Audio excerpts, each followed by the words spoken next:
Good afternoon, everyone, and welcome to this information session on National Law School's new 3-year LLB program. I'm Aparna Chandra. I'm an associate professor at NLS. I teach and research on constitutional law and gender in the law, and I'll be moderating today's session. Before I introduce my co-panelists, just have a few announcements. All of you have currently joined on Zoom.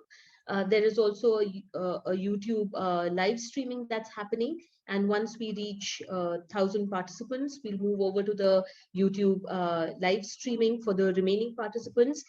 If you have any questions, please use the Q&A feature, not the chat box, the Q&A box to ask your questions. Once we've gone around the panel and given you information about the program, we'll open up the floor for questions and answers, and we'll take questions from the Q&A box as well as from the YouTube comments box and post that to the panel, right? So please use that feature. Don't use the raise hands feature. And don't use the chat feature. Use the Q&A box feature. We will take your questions once we've given you some information about the 3-year program. So like I said, today's session will focus on sharing information about the 3-year program, about admission to the program, about fees and financial details associated with the program.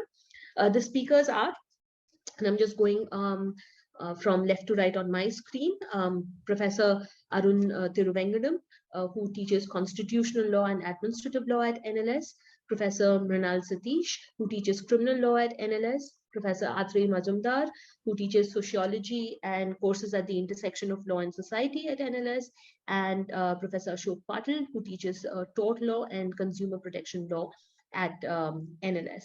And they'll be taking you through different elements of the 3-year program. But before I hand over to the group, let me just give you a brief introduction about National Law School itself. Some of you might not be familiar with the universities. Let me just give you a few details about the university. NLS was set up in 1986. And at that time, within the legal community, it was felt that legal education in India was in crisis.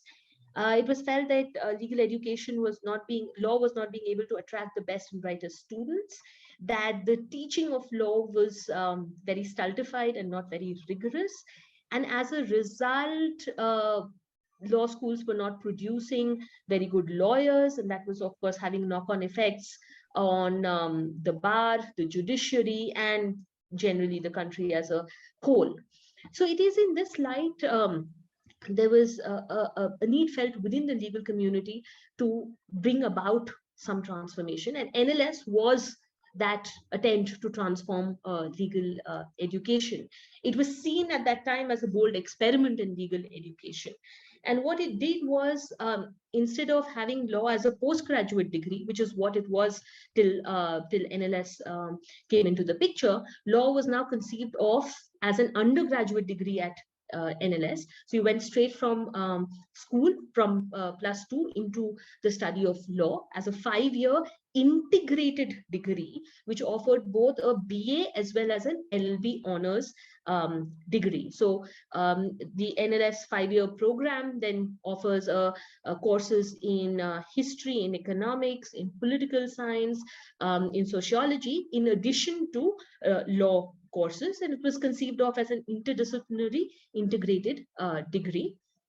The program also focused on experiential learning through mandatory internships and through clinical programs. And it sought, and the aim was to bring in cutting-edge pedagogy from across the world into the study of law at NLS. The curriculum was shaped in such a way that there was space for specialization through a range of elective offerings. And the program was conceived of as a fully residential program, so that there was space for great peer-to-peer interaction and interactions outside with faculty outside of the classrooms, so that one could foster both a sense of community but also enhance the learning opportunities outside of the classroom. This experiment was made possible through a collaboration between the bar, the bench, and academia. So judges of the Supreme Court and the High Courts were involved in the setting up of NLS. Till date, the Chief Justice of India serves as the Chancellor of the university. The Bar Council took the lead in establishing NLS, and the chairperson of the Bar Council is chairs the General Council of the university. At the same time, you have many judges of the Supreme Court, the High Court, and leading lawyers from across the country who sit on the university's governing bodies, as well as faculty members who sit on these bodies. The day-to-day governance of the university is driven by the faculty, and faculty also have a lot of autonomy in the design of courses and in updating the syllabus for courses, so that the program remains current, right, and doesn't get stultified. How has that experiment worked out? Well, it has led it has been by most metrics very successful, and has led to a transformation in legal education, at least as was envisaged. Sorry, my bad. As was envisaged at the start of this experiment. And perhaps one metric of that success is the fact that it has been replicated across the country, and you today have over 25 other law universities, national law universities, that have been set up on the model of National Law School. And that just goes to show how successful this model has been. It has been consistently ranked, NLS has been consistently ranked India's best law school, both on NIRF as well as other private ranking systems. Students have routinely win coveted scholarships, prizes, and competitions. So, for example, NLS has graduated 29 batches so far, and those 29 batches have produced 25 Rhodes Scholars as one metric. The toughest competitions in the world, one of the most rigorous and popular activities in law school, co-curricular activities in law school is moot courts, which are the mock courts. And students from NLS have won what is considered to be the World Cup of mock courts. It's a Jessup mooting competition twice, the only law school in India to ever have done that. They've won that twice. Students are routinely admitted to for higher studies to the top universities in the world. So any incoming graduate, postgraduate class in, say, Harvard Law School or Oxford or Cambridge generally has students from NLS. Graduates have had careers as judges, as leading lawyers, as academics, civil servants, corporate law firms, corporate houses recruit directly from the campus. And many of our graduates have also used the law degree as a foundational degree for careers beyond the law. So Dr. Atri Majumdar, who's with us here today, is a graduate from the 5-year program and has gone on to get a PhD from Yale University in anthropology, and is now in academia. So this is the NLS story. This is the NLS story about why NLS was set up, and what it has done with the 5-year program. Now what NLS is doing is starting a new 3-year program as a postgraduate degree after bachelor's. And this is what the rest of my panelists are going to talk about.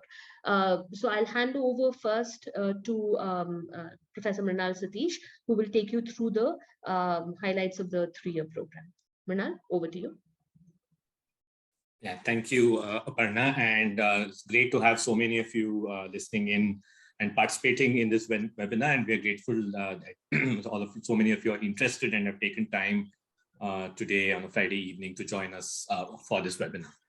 Like my colleague Aparna Chandra already mentioned, over the last 3 decades, NLSIU has successfully administered the 5-year LL.B. honors program.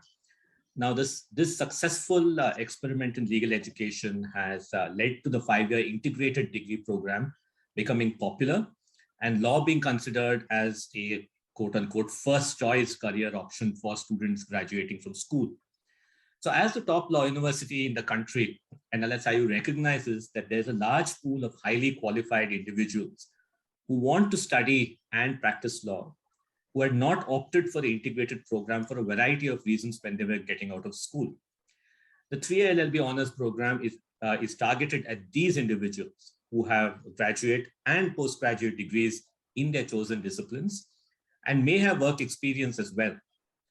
The attempt is to provide a high quality legal education to this group of individuals. So what are the core features? What is this program about and what are the core features of this program? The LLB Honors Degree Program is a professional degree program, and on graduating and upon clearing the All India Bar examination conducted by the Bar Council of India, graduates will be eligible to practice law. NLSIU will bring the pedagogy that it has successfully used in its 5-year program to the teaching of the 3-year program and more.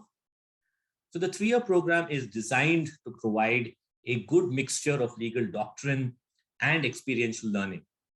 Students will study mandatory courses that are prescribed by the Bar Council of India and will also be provided a range of elective courses. The university has designed a variable credit system which will provide the space and time to offer students a wide range of courses. These courses will also be taught from a range of perspectives, maintaining an interdisciplinary focus as far as possible. The aim is to provide space for self-directed learning as well. So what do we mean when we say interdisciplinary nature of the course? The interdisciplinary course focus of the program, as well as the interdisciplinary courses that are going to be offered, are meant to provide a perspective to students on how to understand the law and to place the study of law in context. It is also to equip students with tools and methods of other disciplines in the study of the law. My colleague Atre Majumdar will speak more about it, and a list of courses is already available on our website, www.nls.ac.in.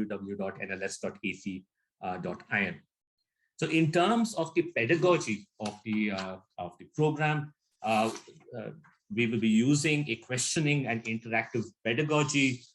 We hope to provide development of skills of close reading, mastery over doctrine, and critical engagement through interdisciplinary perspectives. Electives, as I already spoke about, experiential learning, as I already mentioned, and the focus will be on honing research and writing skills. The program is designed as a full-time residential program. Interaction with the faculty and peers, including peers in the other programs that the university offers, including the 5-year BA LL.B. Honors Program, the Masters in Law Program, the PhD program, and the Masters in Public Policy Program, will be an important part of the learning process. The university is also designing an experiential learning program for the LL.B. Honors students, which will involve clinical courses, externships, and the like. Students will also get to work on a range of research projects that faculty and research centers at NLS are engaged in. The LL.B. program, as I already mentioned, will qualify a student to appear for the All India Bar examination and obtain a license to practice law. Additionally, graduates will have a variety of options, including careers in academia, in legal research, careers in the judiciary, law firms, independent legal practice, etc. So we are all excited about starting this new program and hope to have many of you as part of this program when we begin on the 1st of July later this year. Thank you, and back to you, Aparna. Thank you, Mrinal. Let me now hand over to Professor Majumdar, who will be talking about the interdisciplinary nature of the program and the focus on experiential learning. Atre? Thanks, Aparna. Hi, everyone. Thank you for joining us on a Friday afternoon. And we're very happy to chat with you today. Please keep your questions open in the Q&A section. It's my job to explain to you today that the law is not an autonomous entity. It is most important to see the law in context and as a site of social, political, and economic action. Law is not divorced from reality entirely. It is, in fact, an extension of reality. Often in traditional law programs, you're taught law. Some of you who may have had friends or family members in the legal practice will say that the law has an internal system of logic. And this in part is true. But if you see from a sociological or anthropological perspective on the law, You'll often find people asking, why is it that large numbers of people do not file an FIR when something goes wrong in their community? They go to the local muscle man or the local powerful person. And these are questions that we will discuss in an interdisciplinary course in the 3-year LLB program. Why does law always not work as it is predicted to work according to the rules and letters of the law? Why does letter of the law not always progress according to its own internal prediction? These are the kinds of ways in which we will use social science and humanities methods to study the law. We will not study the social sciences and humanities in silos alongside the law, but we will study their methods as a way of studying the law. And these will be done in courses like law and society, law and politics, law and history, law and economics. And so interdisciplinarity, as my colleague Ninad's speech just said, is built into the curriculum. It is at the core of the curriculum. And with that, let me move on to discussing how experiential education, those of you who don't know what experiential education is, the American philosopher and educationist John Dewey kind of made this term very popular, and it has thereafter been used in several education projects all over the world. We as at the NLS find it absolutely essential to follow in Dewey's footsteps and insist that some amount of experience in the legal context, in the legal fields, be it courts, be it in a police station, be it in a practitioner's office or whatever, is absolutely necessary to be had alongside classroom training. So it is absolutely necessary, we believe, that students must get this exposure to various kinds of practitioner canvases of the law. So law in books and law in action must go necessarily together to train a good lawyer. To this end, we provide practicums, externships, internships, and also clinical courses where students get a chance to speak, read and write the law in the context of live cases and interact deeply with practitioners of law. Over to you, Aparna. Thank you, Athray. I'll now hand over to Professor Arun Thiruvengadam, who will take us through the admission process to the 3-year LLB program. Arun? Thank you, Aparna. Like my other colleagues, I too want to join in welcoming all of you. I've seen that there are already a lot of questions, but I sense that there are some people who've already looked at our website and some others don't have a broad sense of what we're doing. So let me just, in this initial part, I'll give a quick 3-minute presentation where I'll take you through the broad admission process as we envisage it. And later we can get into the details of it. So if you can just move to the next slide, which sets out the process. So as some of you have noted, this is the first time this exam will be conducted because this is a new program. There is one examination which will be conducted hopefully physically. As of now, we are planning an offline examination. Those of you who have already followed the admission process and have started registering yourselves will know that we are planning a physical offline test at various centers across the country. The examination will be a 2.5-hour examination. So that's 150 minutes. That examination is divided into 2 broad parts. In part A, we are going to have objective questions. The idea here is to assess you on 3 broad areas: English comprehension, current affairs, and critical reasoning. So there will be, those of you who have seen the sample questions that we released last Saturday on January 15th, you will know that there's going to be between 8 and 10 comprehension questions, which will also assess current affairs and critical reasoning. So we've sort of combined the 3 in that part A. That carries 75 marks. And as we've noted, there are negative marks both for wrong answers and for incomplete or blank answers. There is then part B. There was a question about, are there 2 separate examinations? No, there's one examination, and 2.5 hours will extend to the entire examination. And there's no specified time limit. You'll be given the entire question paper. You can decide how much time you want to spend on part A and part B. Part B consists of subjective questions. So some people have asked, how is this different from other examinations? We've decided that the subjective questions are quite important. For us, that means two components. In the first part, there will be 10 questions which assess you on legal reasoning and aptitude. You have to write answers to these questions in long form. So this is not multiple choice. You have to set out your answers in about 150 words for this first part in the subjective questions. That part carries 50 marks. The second part of the subjective questions is assesses you on current affairs. You have to write a single essay of up to 500 words. You are given at least 3 options to choose what you want to write from.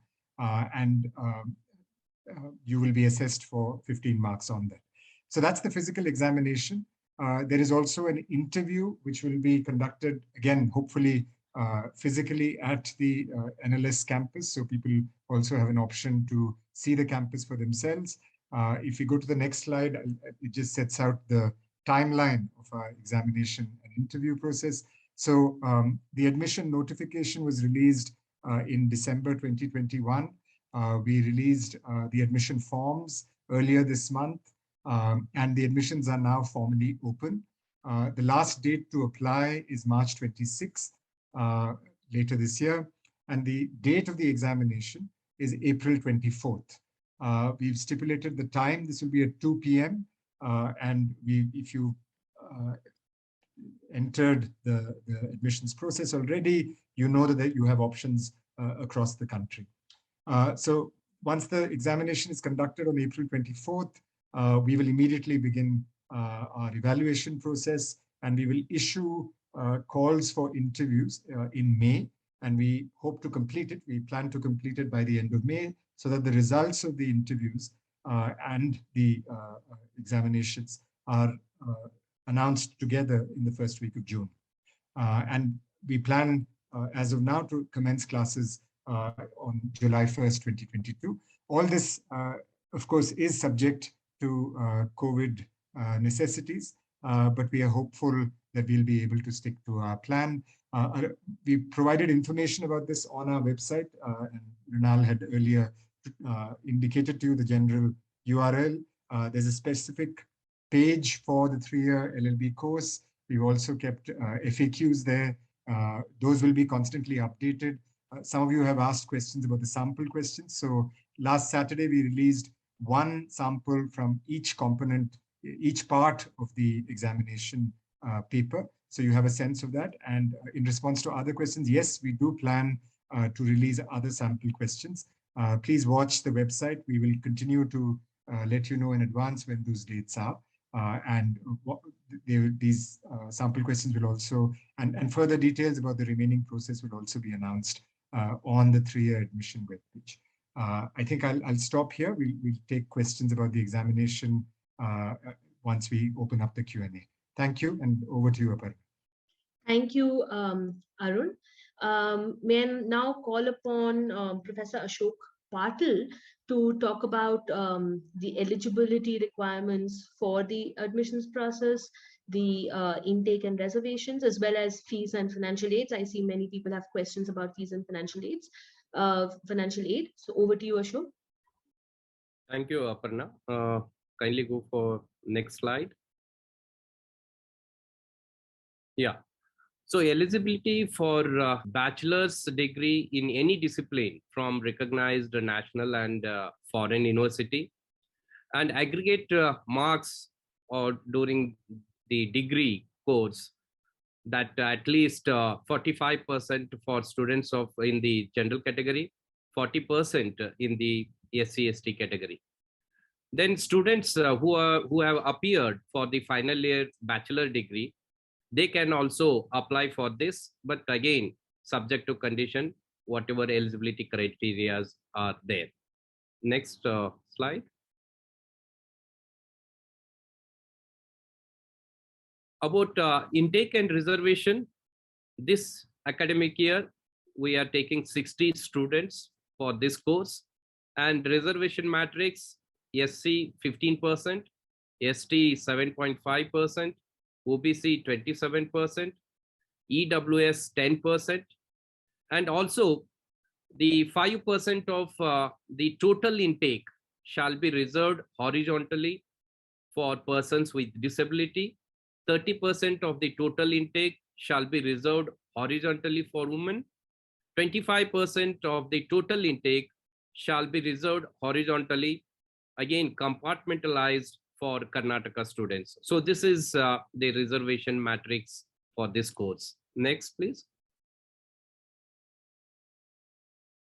About fees and financial aid. So fee structure is like this. Admission fee, this is one-time payment, that's 8,270 rupees. Then tuition and facility fees, rupees 2,01,445 per annum per year. Hostel residential charges, rupees 29,320. Mess charges, 34,860 rupees. Refundable deposits, one-time payment for general category, that is rupees 14,960. Refundable deposits, one-time payment for SC/ST category, that is 11,550. So altogether, tuition fee, including refundable deposits for general category students, total fee is rupees 2,88,855 per year, per annum. For SC/ST, rupees 2,85,445 per annum. This is the fee structure for this course. Next slide, please. So financial aid is very, very important thing for National Law School. Till today, whosoever selected for National Law School, if they are suffering, if they are having a financial problems, always National Law School helped them. In this regard, we have a inclusive policy to ensure that students from diverse social, linguistic, and economic backgrounds from across India benefit from a rigorous and transformative education. Commitment to supporting every student admitted to an academic program to continue their studies irrespective of financial constraints. So that financial aid policy is made in National Law School. With this, I conclude. Over to you, Aparna. Thank you, Ashok. And again, if you want more information about the program, information is available on the website of the National Law School, and there's a particular page dedicated to information about the 3-year LLB program. Here's the web address. Please take a look at the FAQ section. Many of the questions that I can see on the Q&A platform are already answered there. With that, let me take some of the questions that have come up, that have been shared on the Q&A platform, and let me pose that question to my those questions to my panelists. Many of the questions have actually already been answered during the course of this presentation, so I am going to focus on the questions that have not been answered. Mrinal, first to you. There's let me pose two questions to you. One is a question about the breakup of the composition of the student body at NLS. Where do people come from? What parts of the country do they come from? What is the kind of breakup of the student body? If you could answer that. And the second question is about the curriculum of the 3-year LLB program. What are the kind of courses that people can look forward to? You said that there will be variable credits, that there will be space for specialization, etc. Can you elaborate a little bit on that question? Okay, thanks for those questions for people who have posed those to them. In terms of breakup of the student body, NLS has had students from across the country. I don't think it would be wrong for me to say that in all of these years, across all the on-campus programs, every state has been represented.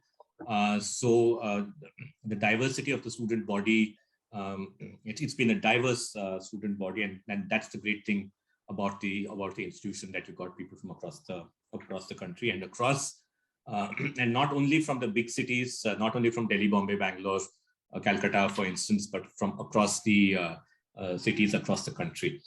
And we're hoping that this program will also attract people from across the country. From registrations that we've had till now, I think that has borne through, as we see registrations actually from districts to the length and breadth of the country. In terms of the curriculum, again, those of you who are interested, as I mentioned, the list of courses is there on the website. Now, those are the list of mandatory courses. For those of you who are not aware of the Bar Council's requirement, the Bar Council of India has a list of mandatory courses that every law program across the country has to teach for students to be eligible to give the bar exam. So if we don't teach, say, some of those courses, then you are not eligible to give the bar exam. So we're going to teach all those mandatory courses, right? So once we teach you all those mandatory courses, which, like I said, we're going to use the pedagogical skills and the other experiments in legal education that we have successfully used across the last 30 odd years, that will go into teaching of these law papers that the Bar Council of India mandates. What we've done in terms of credits is that we have provided credits, single credit courses, 2 credit courses, 3 credit courses, and 4 credit courses. Now, what this does is that it gives us the freedom in the non-mandatory courses to design courses which might be for one set of hours, which makes it a 1 credit course, a course with some other requirement, which makes it a 2 credit course, and so on and so forth. So therefore, if you're interested in doing one segment, right, that is offered to you for a particular area, and the instructor believes that that can be done as a small segment, as a 1 credit course, that freedom the instructor will have. Right? So this is something that we're trying to do in this program, where we're going to try and provide a lot of freedom for instructors to design a variety of optional courses, and at the same time for students to take from this entire bouquet of courses that they will have. As I again also mentioned in terms of, like my colleague Atreya mentioned, experiential courses and clinics, sometimes you may have to do them not 1 trimester, but more than 1 trimester. And again, to ensure that that flexibility is there, we are designing the program with differential credits for different parts of it. So that way, especially in your 2nd and 3rd year of the program, our emphasis, like I mentioned earlier, is also to give as much choice as possible for people to specialize in areas that they're interested in, but at the same time to also give space for self-directed learning, so that you decide what sort of courses you want to do, and what you think is something that you want to do in the future, or something that you're curious about, and design the program for yourself also going into it. Yeah. Thank you, Mrinal. I will just add that the experience of NLS in doing this has been that we get a lot of guest faculty, practitioners, academics from other institutions, leading members from public life, who come in and offer some of these courses. So the flexibility of our model also allows us to take advantage of people from outside the university to come in and offer short intensive courses which can help in augmenting the skills and the knowledge base of the students at the university.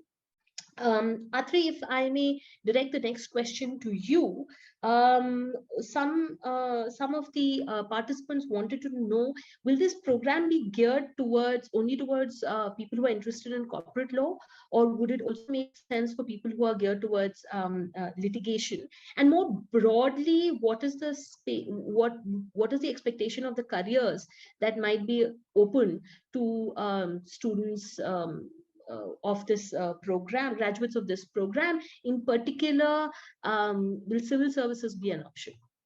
Great. Thanks, Aparna. Definitely, corporate law is not the only way to go. As careers that emerge out of this program will determine, Of course, independent legal practice is something we'd encourage a number of students to take up, and we would want to train them in independent legal practice. So those are two things that that the program will definitely prepare people for, but also things like research, think tank, policy work in think tanks and research centers. Those are things that people will be very well prepared for, to take on kind of socio-legal worlds of practice and advocacy. Would be something that people could easily take up from having trained in this program. And the UPSC exams or any such competitive exams to get into government service would definitely students would be at an advantage having trained in our program to take on these exams. Ultimately, I would say that a range of career options would emerge. So students should not think that that corporate law or the law firm kind of option, which is often kind of bandied about quite a bit in the law school circles, is the only option. I wouldn't say that. And do you want to say something about civil services and how students from law backgrounds and from NLS generally have done in civil services? From the NLS have made it to the UPSC. I think I can count on my fingers about 10. Number of them have also gone on to become diplomats in the Indian Foreign Service. A couple of them have joined the police service, and so on and so forth. A number of them are today judges and are in the judiciary. In the lower judiciary as well as in the higher judiciary. A number of us are NLS graduates. So all of those, with this degree, all of those options and all of those career paths are open roads.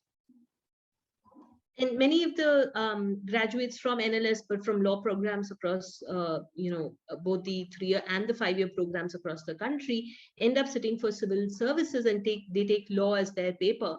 So that's a very common practice. Ashok, if I could direct the next question to you. Okay, so this was a question about, since this is a postgraduate program, whether students from this program can directly appear for NET or PhD, or will they have to do a master's program after this? Yeah, LLB honors. So this degree is after any degree. So this is not considered as a postgraduate degree, LLM. It will not be considered as a LLM, Master of Law. So after LLB honors, he has to complete LLM, then he can eligible for appearing NET exam.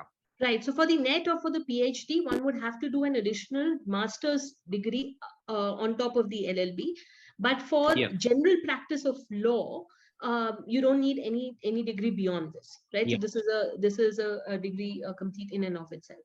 Arun, the next set of questions are for you, and in fact, most of the questions are about the admissions process. One question that's repeatedly been asked is whether there's need for any prior knowledge of law to attempt the paper. Second is, what are you really looking for in current affairs? And the third question, which actually I can answer, is about the language in which the exam will be and the interview will be, that is English. That's actually clarified on the website, but just so that you know, English is the language of the exam. But perhaps you could talk a bit more about what is it that the exam is looking for? What are the kind of skills that the exam is looking for? And then address these two specific questions on prior knowledge of the law and current affairs. Sure. Thanks, Aparna. I can see from the questions that there are some people who've already attempted the sample questions, and some others have very basic queries. Before I start, maybe a little bit more about the examination. So part A, you're being assessed for 75 marks. And part B, although we give you both part A and part B together, the idea is that only if you clear part A will we look at your part B scripts, right? So we are going to admit 60 students in this first year. And the way we are going to invite people for the interview as well will depend on how you do in that first part. So that counts for 75 marks, as we mentioned earlier. And in that part A, you basically have multiple choice questions. What should you do to prepare for it? Several of you have asked. So we've not, there is a way in which exams sort of separate out subject areas. One thing I can clarify, I'll get to the prior law question as well. A few people have asked whether you'll be assessed on maths. And historically, both in the NLS entrance test and in CLAT, there was a tendency to assess people on mathematics. We are not going to do that. So there is no section on maths. There will be no questions on mathematics specifically. What we are looking for in that first part A is a combination of your understanding of current affairs and logical and critical reasoning. So if you see the sample paper, it's a passage taken from a recent newspaper op-ed, and it asks you to engage with it and then answer some questions based on that passage.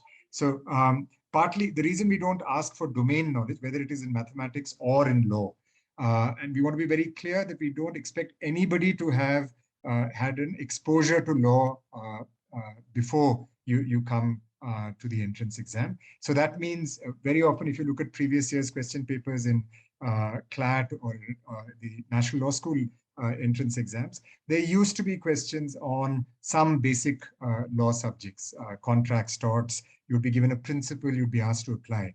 We have moved away from that because, as my colleagues have explained, we really want this to be open to students from any discipline. Yeah, right now, we don't have within us a preference for, in this batch of 60, there should be so many people from a particular discipline. Right?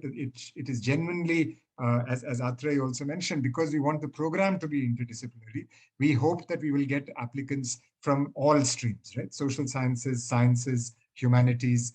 Some people have mentioned they come from an engineering background. Will that be a disqualification? No.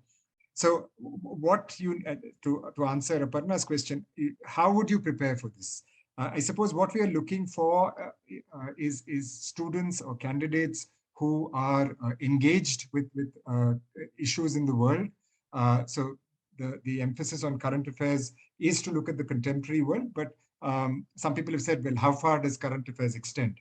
I can't honestly answer that. I'm not going to give you a time because it may well be that you're asked a question about a contemporary event where some of you will be able to show your knowledge of history and your ability to connect that older history to what's playing out before us now.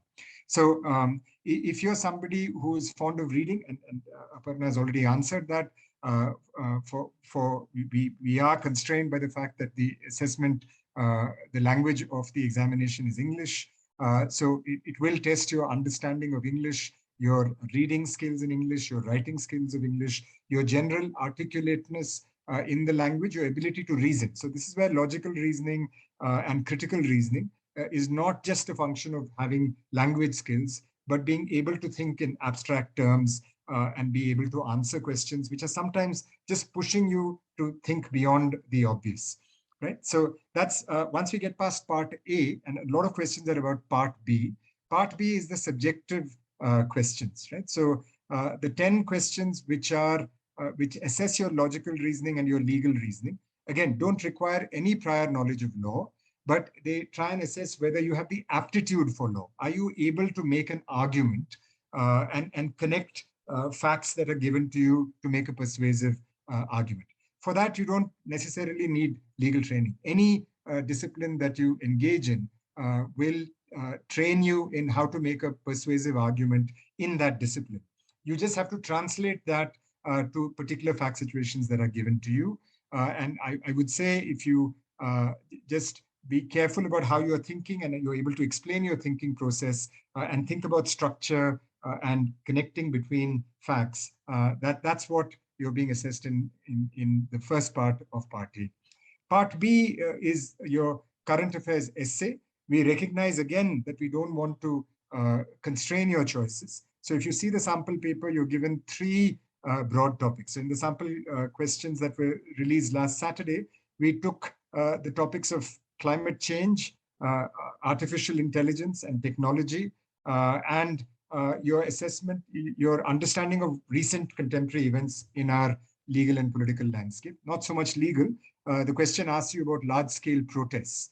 Now, it doesn't specify any particular issue, but we live in a time where we have witnessed in the last 4 or 5 years protests. And the question asks you, how would you balance the need for people to protest with the fact that protests also inconvenience ordinary people?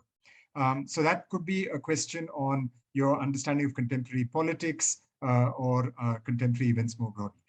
We will try and release more sample questions so that you get a sense of what we are testing you on. This is not an attempt to privilege particular forms of knowledge.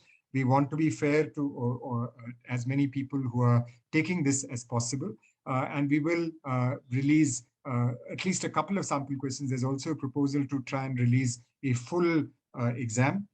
We will discuss amongst ourselves and do this in the days to come before registration closes. So please watch our website. I just want to emphatically answer that there is no prior knowledge of law required, so you don't have to start memorizing arcane legal rules and Latin maxims. Certainly not going to be tested. That I can affirmatively say as much. Yeah, over to you, Aparna. Thank you, Arun. There are a few more questions about the exam, and maybe I can take those. Is there any age limit for the program? Though there is no age limit for the program, so you can apply at any age.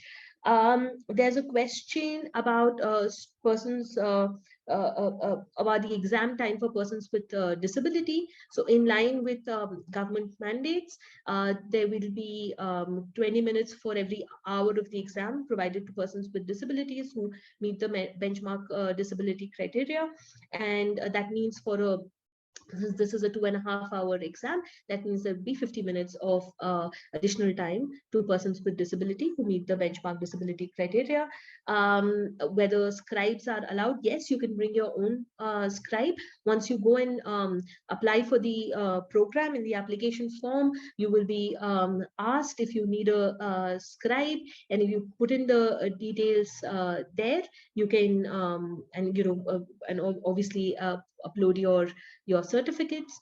You can bring in your scribe to the exam. The exam is a pen and paper exam, and that's the present position. Of course, if COVID intervenes, if we have another wave and we need to rethink that process, we will have to do that. But as it is currently imagined, it is going to be a pen and paper exam. There's a range of questions about placements and placement options. My colleague Atri Majumdar already clarified that the program is not geared towards corporate practice. It's not geared towards any one particular placement career path. It's a foundational law degree, and the idea is that a range of career options are available to you within and beyond the law. What we can tell you that the university is putting all its resources behind the program, and it's committed to delivering a very high quality 3-year LL.B. program on par with all the standards that we expect from our 5-year program. So there's no reason to assume that the graduate outcomes, the career outcomes for students will be any less than the career outcomes for the 5-year program. So keep that in mind. I should clarify that even for the 5-year program, 5-year program generally has 100% placement. Anyone who wants a job gets a job. That's placements is generally very good, but students organize their placements themselves. So the university facilitates it, but students have their own placement organized recruitment cells, and they organize placements themselves, and that will generally be the expectation from the 3-year program as well. But we don't see any reason why the outcomes, the career outcomes in this program will be any less for any reason than the 5-year program. Okay. With that, we have time for a few more questions. Um, uh, Arun, if you could specify a little bit, there's a question on critical reasoning and essentially what one might expect in critical reasoning. So if that's something you could specify, and then after that, Manal has his hands up, so Manal can jump in after that. Sure. I think some people haven't had a chance to see the sample questions.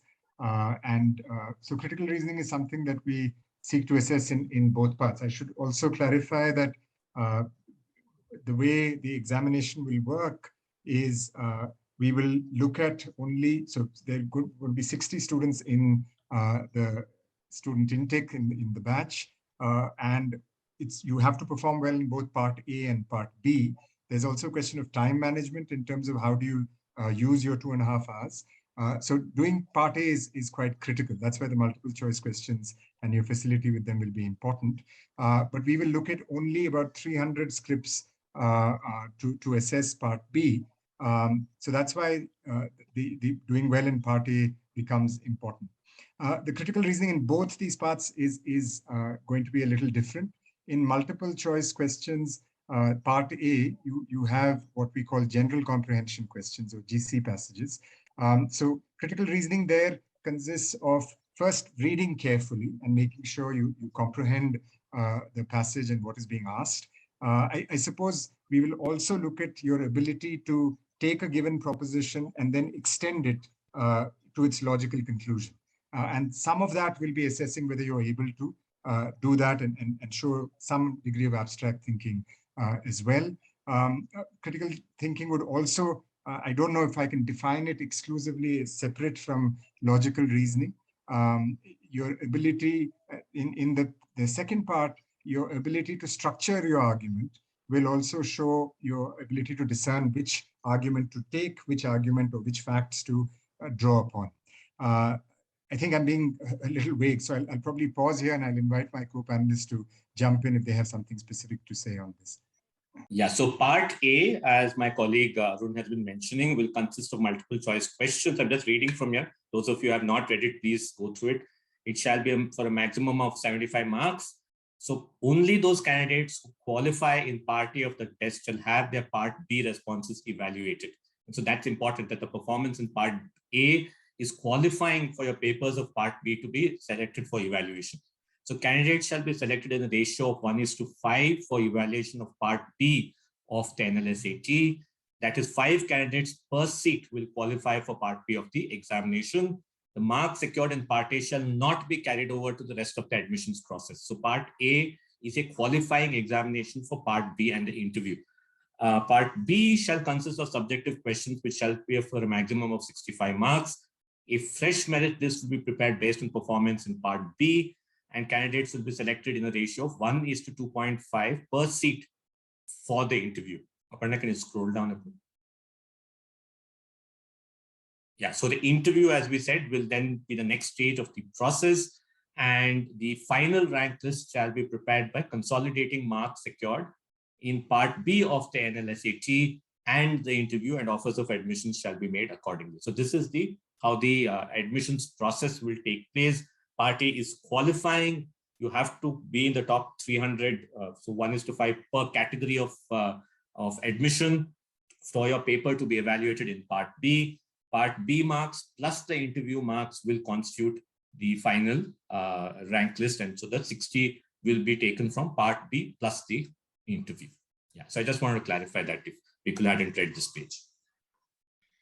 Thank you, Mrinal. We are at an end to our time. I know there are many, many more questions, but we don't have the time to take those. For those of you, many of you who have concerns about your eligibility, I invite you to write to us. We have a website, and I'm going to put that in the chat, llb.hons@nls.ac.in. I've put that on the chat. Please, if you have questions about your eligibility, your eligibility, whether you're eligible or not. The general requirement is if you have a bachelor's degree in any discipline, you are eligible, and there's no age limit, right? So keep that in mind. If you're in your final year and you have questions about whether you will be eligible or not, please write to this website. If you have a degree, and this is the final question that we'll take, if you have a degree from an open university, but the degree is, that particular degree is recognized by UGC as equivalent to a regular degree, then you are eligible for admission to this program. So thank you, everyone. Thanks a lot for coming in today. Again, as everyone mentioned, it's a Friday afternoon. Hope you have a great weekend. Stay safe, and register on our website. Subscribe on our website for further updates. You will be, you will receive updates as and when we release more sample questions, as and when we have more information sessions, or we put out more information. You will keep receiving updates. So please subscribe on our website. Check out all the information on the website. I'm just going to put the website up again.